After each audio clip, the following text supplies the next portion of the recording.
Daily காலையில் மத்தியானம் ராத்திரி என்ன சமைக்கிறதுன்னு யோசிச்சு அன்னைக்கு நாள் பூரா போயிடுது. அப்படியே ஏதாவது யோசித்து ஒரு குழம்பு வச்சாலும் சைட் டிஷ்க்கு என்ன பண்ணலாம், அதையும் யோசித்தா ரொம்பவே கொடுமை. என்ன செய்யலாம் நம்ம வீட்டில் கேட்டாலும் எதையாவது செய்யன்னு சொல்லிடுறாங்க. எதையாவதுங்கிற இடத்துல எதை ஃபில் பண்ணுறது, இதெல்லாம் நினச்சாலே ரொம்ப டென்ஷனாக இருக்கும். இன்றைக்கி நம்ம வீடியோவில் என்ன பார்க்க போகிறோன்னு பார்த்தீங்கன்னா, சாம்பார் வச்சுருந்தேன், அதுக்கு சைட் டிஷ்ஷாக இந்த பொரியல் பண்ணியிருந்தேன். இது என்னங்கிறத டீட்டெயிலாக பார்த்து தெரிஞ்சுக்கலாம். அதுக்கு முன்னாடி சேனலை யாரும் சப்ஸ்கிரைப் பண்ணலைன்னா சப்ஸ்கிரைப் பண்ணிக்கோங்க. இன்றைக்கி நம்ம பார்க்க போகிறது கொத்தரங்காய் பொரியல் தான். கொத்தரங்காய்னா யாருக்கு பிடிக்கும் மறக்காமல் கமெண்ட்டில் சொல்லுங்கள். இந்த கொத்தரங்காயை நிறைய பேர்லலாம் சொல்லுவாங்க, சீலேரிக்காய், இன்னும் நிறைய பேர்லலாம் சொல்லுவாங்க போல், எனக்கு சரியாக தெரியல. நாங்கள் கொத்தரங்காய் அப்படின்னு தான் சொல்லுவோம்.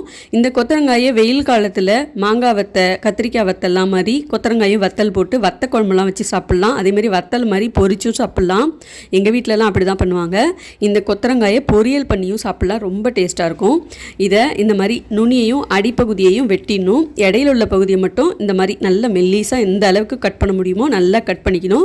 நல்லா மெல்லிஸாக கட் பண்ணால் மட்டும்தான் பொரியல் நல்லா டேஸ்ட்டாக இருக்கும். நம்ம எப்படி கட் பண்ணுறோமோ அதுக்கு தகுந்த மாதிரி தான் டேஸ்ட் இருக்கும். இது ரொம்ப ரொம்ப குறைஞ்ச கலோரி உள்ள ஒரு காய்கறி. அது மட்டும் இல்லாமல் எலும்பு, இதயத்துக்கு ரொம்பவே நல்லது. முக்கியமாக சர்க்கரை நோயாளிகளுக்கு இது ரொம்பவே நல்லது. கொலஸ்ட்ராலுடைய அளவை குறைச்சி இரத்த அழுத்தத்தை கட்டுப்படுத்துறதுக்கும் இரத்த ஓட்டத்தை மேம்படுத்துறதுக்கும் இந்த காய்கறி ரொம்பவே நல்லது. இப்போ கொத்தரங்காயை நல்லா இந்த அளவுக்கு மெல்லிஸாக நறுக்கிட்டு தண்ணி ஊற்றி நல்லா 2-3 தடவை கழுவிடுங்க. இப்போ ஒரு பேன் சூடு பண்ணிவிட்டு 3-4 ஸ்பூன் எண்ணெய் சேர்த்துட்டு, எண்ணெய் நல்லா காஞ்சதுக்கப்புறம் 1 ஸ்பூன் கடுகு, 1/2 ஸ்பூன் உளுத்தம்பருப்பு, 2 காஞ்ச மிளகாய் கிள்ளி சேர்த்துக்கோங்க. ஒரு பெரிய வெங்காயம், அப்படி இல்லைன்னா சின்ன வெங்காயம் மெல்லிஸாக கட் பண்ணி சேர்த்துட்டு நல்லா வதக்கிக்கோங்க.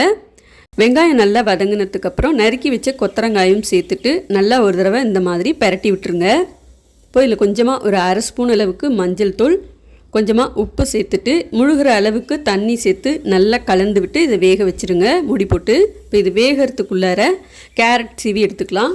முட்டைக்கோஸ் பொரியல் பண்ணும்போது கேரட் சேர்த்து பொரியல் பண்ணுவோம் இல்லையா, அதே மாதிரி தான் கொத்தரங்காலையும் இந்த மாதிரி கேரட்டை துருவி சேர்க்கும்போது ரொம்ப டேஸ்ட்டாக இருக்கும். இப்போ அதை துருவி எடுத்தாச்சு. ஒரு மிக்ஸி ஜாரில் ஒரு 4-5 தேங்காய் பீஸ் சேர்த்துக்கோங்க. ஒரே ஒரு வரமிளகாய் காரத்துக்கு சேர்த்துக்கோங்க. கொஞ்சமாக ஒரு கொத்து கருவேப்பிலை சேர்த்துட்டு ஒரு பல்ஸ் மோடு போட்டு எடுத்துக்கோங்க. தேங்காய் துருவின மாதிரி இருக்கும் இல்லையா. இப்போ கொத்தரங்காய் பாருங்கள், இந்த அளவுக்கு நல்லா வெந்து வந்திருக்கு. இது கூடவே துருவின கேரட்டையும் தேங்காய் துருவலையும் சேர்த்துட்டு தேவையான அளவுக்கு உப்பு சேர்த்து நல்லா கலந்துக்கோங்க. நான் சொன்ன இந்த தேங்காய் துருவலை நீங்கள் கொண்டக்கடலை சுண்டல், பாசிப்பயிறு சுண்டல், பச்சைப்பயிறு சுண்டல் எல்லாத்துக்குமே சேர்த்து செய்யலாம், ரொம்ப டேஸ்ட்டாக இருக்கும். ஒரு தடவை இந்த மாதிரி செஞ்சு பாருங்கள். இந்த கொத்தரங்காய் பொரியலில் நீங்கள் வேக வச்ச பருப்பு கூட சேர்த்துக்கலாம். சாம்பார்லாம் செய்யும்போது கொஞ்சமாக பருப்பு தனியாக எடுத்து வச்சுட்டு அதையும் கூட இதில் சேர்த்துக்கலாம், இன்னும் ரொம்ப டேஸ்ட்டாக இருக்கும். கொத்தரங்காயில் சாதாரணமாகவே கொஞ்சம் லேசான ஒரு கசப்பு டேஸ்ட் இருக்கும். இந்த மாதிரி பொரியல்லாம் செஞ்சு சாப்பிடும்போது அது சுத்தமாக அந்த கசப்பு டேஸ்ட்டே இருக்காது. ட்ரை பண்ணி பாருங்கள். வத்தக்குழம்பு, ரசம், தயிர் சாதம், சாம்பார் சாதம் எல்லாத்துக்குமே வச்சு சாப்பிட்லாம். இன்னும் சொல்லப்போனால் இது ஒரு ஸ்நாக்ஸாகவே கூட சாப்பிட்லாம், ரொம்ப நல்லாயிருக்கும். ட்ரை பண்ணி பாருங்கள். காய்கறிகளில் தான் நிறைய ஊட்டச்சத்துக்கள் இருக்குது. முக்கியமாக பச்சை காய்கறிகளில் புரதச்சத்து, நார்ச்சத்து, இரும்புச்சத்துன்னு நிறைய சத்துக்கள்லாம் இருக்குது. அதெல்லாம் சாப்பிடும்போது தான் ஊட்டச்சத்து குறைபாடுனால வரக்கூடிய கண் பார்வை கோளாறுகள், நோய் எதிர்ப்பு சக்தி கம்மியாகிறது, ரத்த சோகை இதெல்லாம் வராமல் எளிதாக தடுக்க முடியும். ஸோ நீங்களும் இதே மாதிரி ட்ரை பண்ணி பாருங்கள். ட்ரை பண்ணி பார்த்துட்டு உங்கள் ஃபீட்பேக் கமெண்ட்ஸை எனக்கு மறக்காமல் ஷேர் பண்ணுங்கள்.